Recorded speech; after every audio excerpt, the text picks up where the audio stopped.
Every time I go do anything, it reminds me, it comes back to me, the mistake I made on that day and the consequences that I had to suffer with for years afterwards. The day of the accident, it was the 19th of April. It never left my mind. I was rushing around trying to get artificial manure sowed. I was behind time with my work because I was after lambing 500 ewes, and I had a family member who was with me at the time, and he had got up on the shed at my instructions.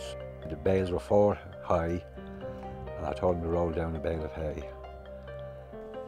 And I had come back into the shed with the tractor and spinner, and I was filling the spinner, and when I saw him coming with the bale of hay rolling along the top of the bales, I shouted at him to stop, that there was a ewe and 2 lambs in a pen underneath, but he did not hear me with the noise of the tractor.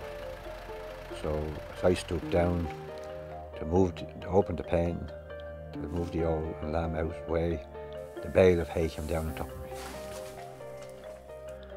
And knowing that the ground was soft underneath, I think I would have been probably killed.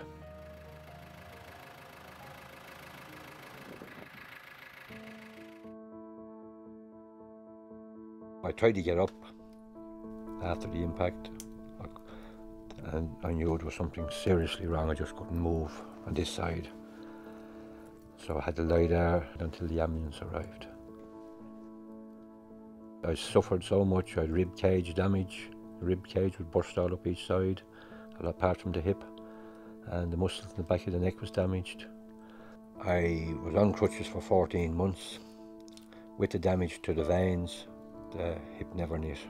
After 14 months, the doctors brought me back and gave me a bone graft. I spent 3 years of agony before I got the artificial hip.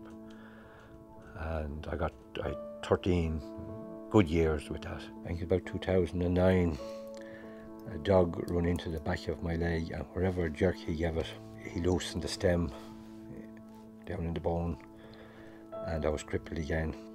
I went back to Blackrock Clinic, and Mr. Fenlon done a reconstruction job on it.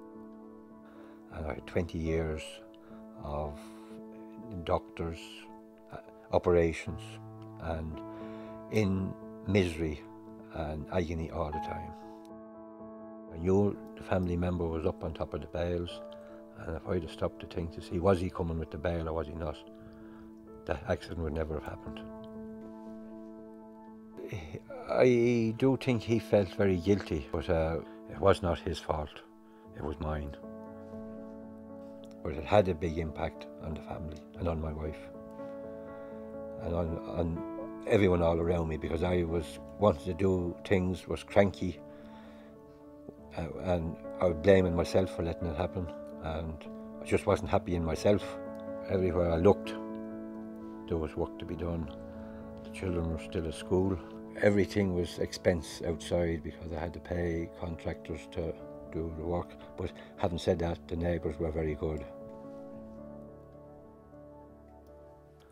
But it's not easy when you're in a situation when you're dependent on someone to help you to do everything, and things going wrong on the farm, and you're trying to do something and you're not able to do it. It's a frightening thing to think about, that you could have been crushed to death over your own carelessness. I just watch now, no matter what I do, I look to see is there a danger there before I do it.